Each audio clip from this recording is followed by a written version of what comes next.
नमस्कार, जय छठी मैया। छठी मैया की छठा निराली इस विशेष कार्यक्रम में आप सभी का स्वागत है। भगवान सूर्य की आराधना छठ पर्व नहाय खाए के साथ शुरू हो गया है। बिहार, पूर्वी उत्तर प्रदेश से शुरू हुई ये महापर्व की यात्रा आज न केवल भारत के बहुत सारे स्थानों में बल्कि विदेशों में भी धूमधाम से मनाई जा रही है।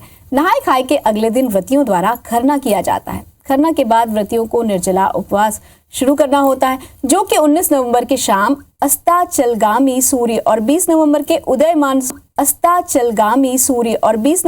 उदयमान सूर्य को अर्घ देने के बाद पूरी हो जाएगी। अब इस व्रत को करना कैसे है ये भी हम जानेंगे पंडित जी से, पर पहले देखते हैं ये खास रिपोर्ट कि इस बार छठ में क्या तैयारियां हुई हैं।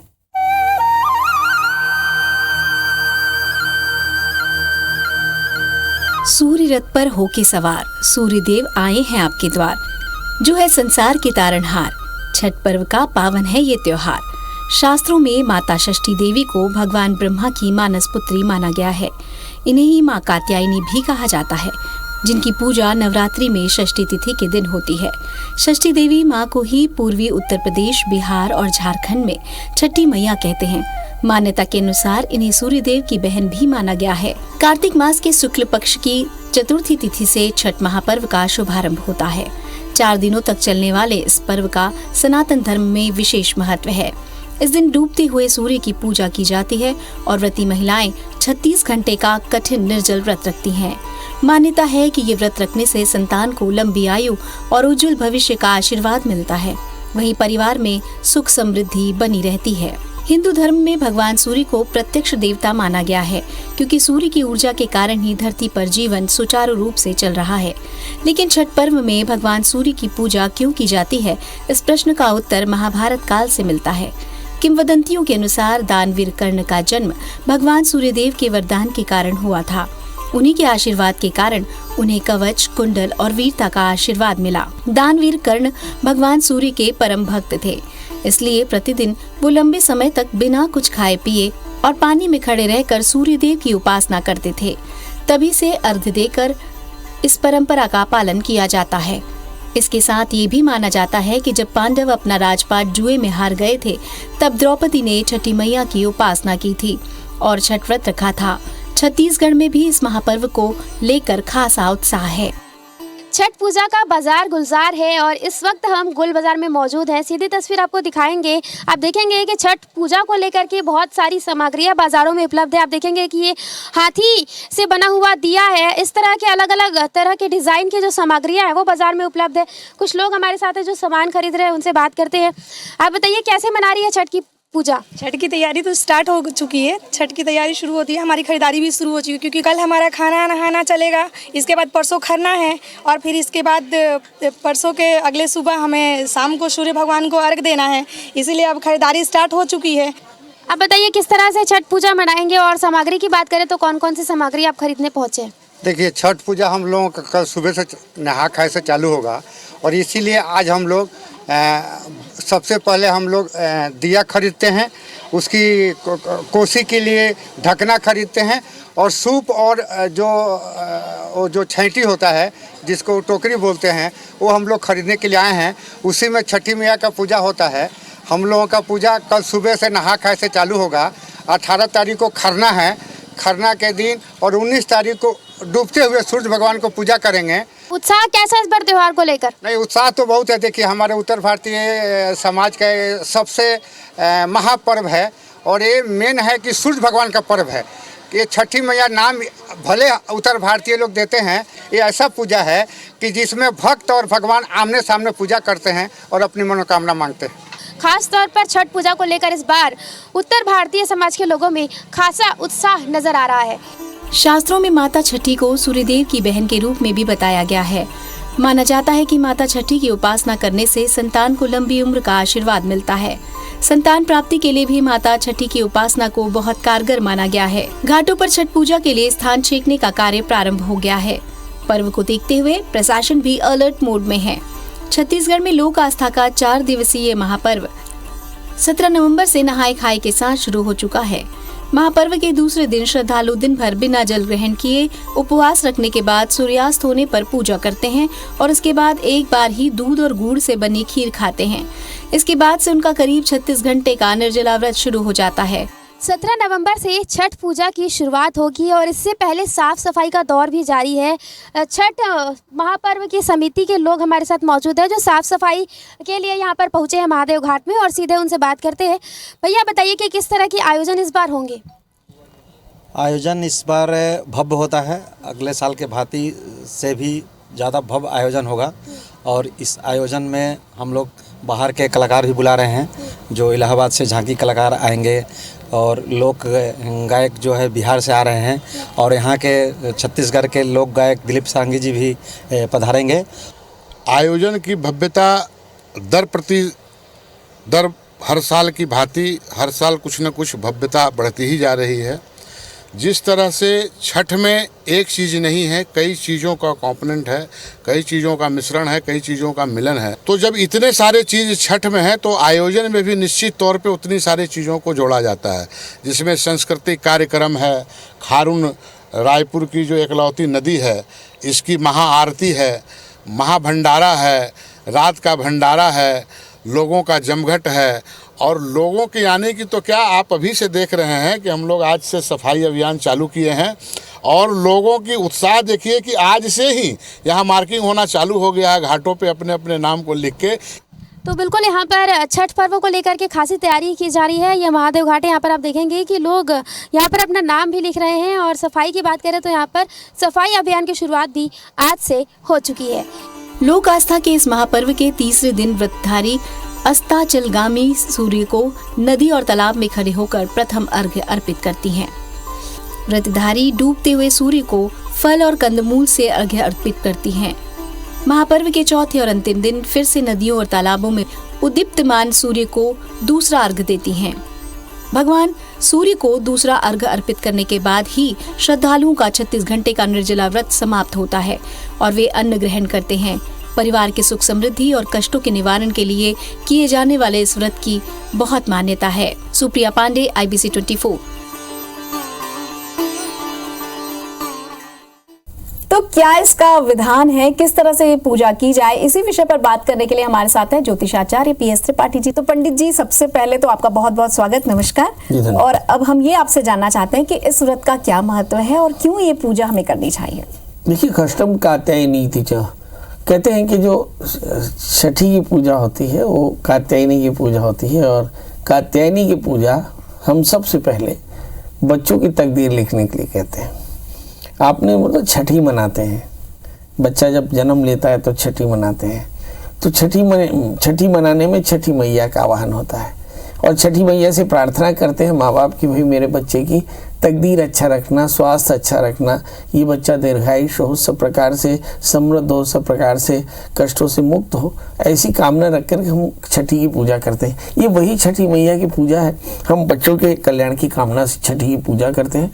कहते हैं कि 3 दिन का ये निर्जला व्रत होता है, 36 घंटे का लगभग, और इसमें निर्जला व्रत करके व्रतधारिणी जो है वो सूर्य की उपासना करती, छठी के गीत गाती है, बच्चों के दीर्घायुष की कामना करती है। तो ये इसका महत्व है। अलग अलग जगहों पर ये छठी पूजा अलग अलग की जाती है। हमारे यहाँ छत्तीसगढ़ में हल षष्ठी की पूजा की जाती है, कहीं ललही छठ की पूजा की जाती है, और कहीं पे ये सूर्य छठ की उपासना होती है। जी, जैसा कि आपने बताया पंडित जी, सूर्य षष्ठी की पूजा का बहुत महत्वपूर्ण स्थान है, और जैसे छठी मैया का हम आह्वान करते हैं बच्चे के जन्म पर, वैसे ही ये छठी मैया की पूजा की जाती है बच्चों के दीर्घायु होने के लिए। अब ये जानना है कि इस पूजा में हमें किन बातों का विशेष ध्यान रखना चाहिए। देखिए, षष्ठी का पूजन जो है उसमें व्रती है तो इसमें कुछ खाने पीने का है ही नहीं। जब निर्जला व्रत है तो आहार का तो संयम रहता ही है। तो बहुत ज़्यादा सावधानी यूँ नहीं रखनी, क्योंकि आप व्रती हैं तो कम से कम बात करें, कम से कम क्रोध करें, राग द्वेष से मुक्त रहें, भगवान के नाम का ध्यान करते रहें, भगवती छठी का ध्यान करते रहें, कात्यायनी का ध्यान करते रहें, अपने परिवार के कल्याण की कामना करें, और इसी कामना के साथ इस व्रत को करेंगे तो आप देखेंगे कि इसमें सारी चीज़ें बड़ी आसानी से हो जाती हैं। ये व्रत कठिन है, मगर कुछ चीज़ों का एकदम ही ध्यान रखना चाहिए।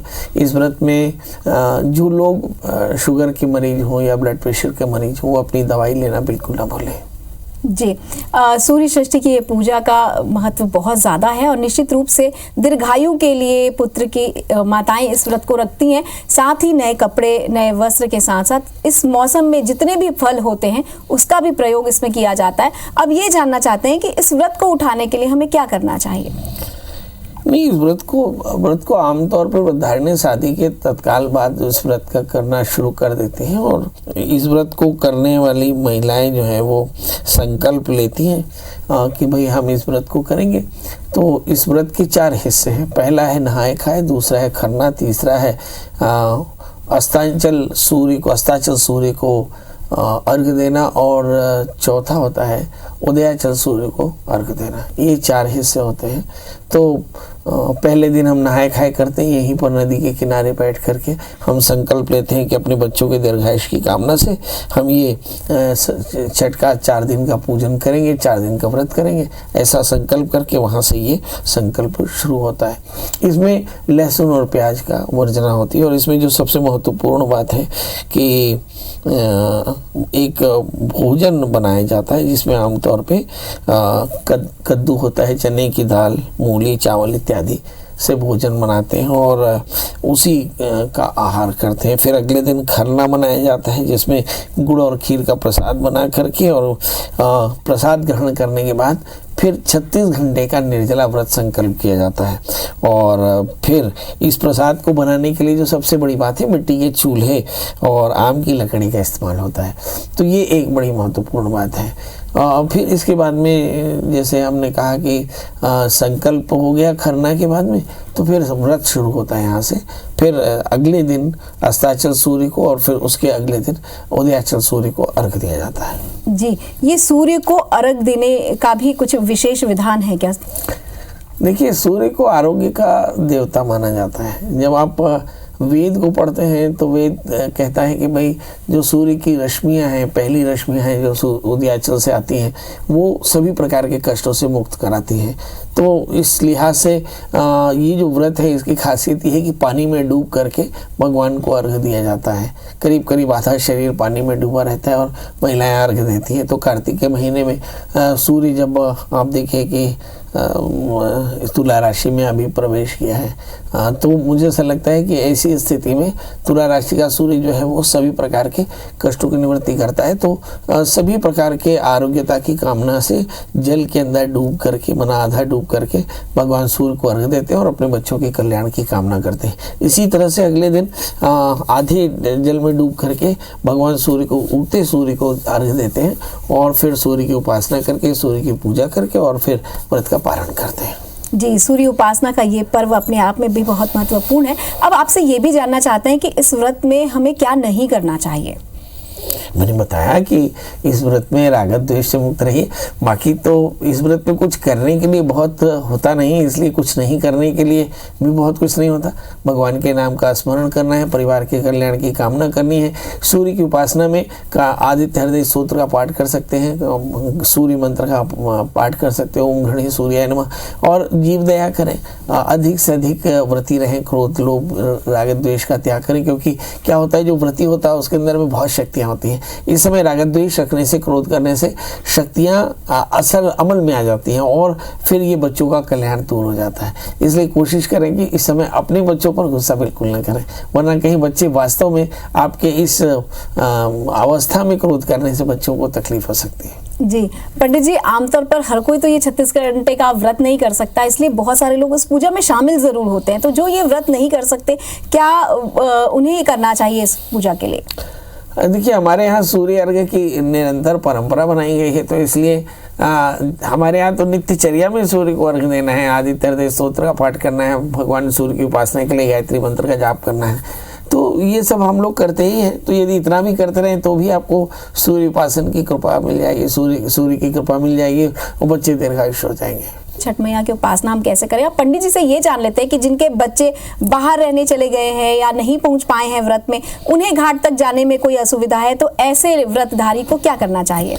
देखिए अलग अलग जगहों पर है। मुझे तो ऐसा लगता है कि हर के घर में एक घमीला होता है, उसमें पानी होता है, उसमें आप घाट बना करके अपने घर में ही आप भगवान को अर्घ दे सकते हैं। और अलग अलग जगहों पे तो लोग अपने घर में ही, बहुत जगह लोग तो स्विमिंग पूल है जिस पे लोग अपने भगवान सूर्य को अर्घ दे देते हैं। तो इसी तरह का एक छोटा सा घाट बना करके आप अपने घर में भी सूर्य को अर्घ दे सकते हैं। जी, अब ये जानना जरूरी है कि छठ पर्व में हमें क्या करना चाहिए और क्या नहीं करना चाहिए, इस दिन का क्या विधान है और कैसे ये पूरी पूजा की जाती है। देखिए हमारी खास रिपोर्ट। ऐसे मनाते हैं छठ। दिवाली के 3 दिन बाद शुरू होता है 4 दिन का महापर्व। नहाए खाए से शुरू होता है छठ पर्व। पहले दिन कद्दू चावल खाने की परंपरा है। नमक का त्याग कर दिया जाता है। दूसरे दिन से होती है निर्जल व्रत की शुरुआत। व्रती बनाती है खीर का प्रसाद। शाम को प्रसाद ग्रहण कर होती है व्रत की शुरुआत। तीसरे दिन शाम को डूबते सूर्य की उपासना की जाती है। व्रती नदी या घाट पर जाकर देती है अर्घ्य। चौथे दिन की सुबह उगते सूर्य को दिया जाता है अर्घ्य। चौथे दिन की सुबह व्रत होता है पूर्ण। इस महापर्व पर आप हमारे दर्शकों को क्या संदेश देना चाहते हैं? देखिए मुझे ऐसा लगता है कि जो सूर्य का महापर्व है, जिसे बड़े पैमाने पर सारी दुनिया में आजकल मनाया जा रहा है, उसकी वजह तो मीडिया ही है कहीं, है ना। तो जो छठ का जो पर्व है, इस छठ के पर्व में महतारी ने भगवान सूर्य की उपासना, छठी मैया की उपासना करें और हो सके तो इस समय दुर्गा स्तुति का पाठ करें या कात्यायनी मंत्र का जप करें और कुछ ना हो सके तो नवार्ण मंत्र का जप करें। यदि व्रतधारिणियों के बच्चों को कोई बीमारी या कोई परेशानी या भी चाहते हैं उनकी नौकरी न लगी हो या विवाह न हुआ हो, तो भी वो इस नवार्ण मंत्र का जप करें तो मुझे ऐसा लगता है कि उनकी मनोकामना पूर्ण होगी। मेरी ऐसी समझ है कि हर माँ बाप अपने बच्चों के दीर्घायुष की कामना करते हैं, समृद्ध होने की कामना करते हैं, अच्छे परिवार के पाने की कामना करते हैं, अच्छी नौकरी की कामना करते हैं और इन्हीं कामनाओं से सभी व्रतधारिणी जो हैं वो इस व्रत को लगातार करती हैं, शायद जीवन भर करती हैं। और ये कामनाएं हमेशा लगातार चलती रहती हैं कि बच्चा कभी बीमार हो तो स्वस्थ हो जाए, नौकरी में बाधा हो तो बाधा खत्म हो जाए। और इन सब के लिए कात्यायनी की पूजा करनी चाहिए या नवार्ण मंत्र का जप करना चाहिए। यदि बहुत ज़्यादा रोग से पीड़ित हो तो आदित्य हृदय स्तोत्र का पाठ करें, शत्रु बाधा से पीड़ित हो तो आदित्य हृदय स्तोत्र का पाठ करें या फिर किसी अच्छे आचार्य से इसका पाठ करा लें तो इससे फायदा होता है। जी, हमें इतनी महत्वपूर्ण जानकारी देने के लिए बहुत बहुत धन्यवाद। आपको भी छठ पर्व की ढेर सारी शुभकामनाएं। धन्यवाद। आप सभी दर्शकों पर छठ मैया की कृपा बनी रहे, इसी कामना के साथ मुझे दीजिए अनुमति। जय छठी मैया।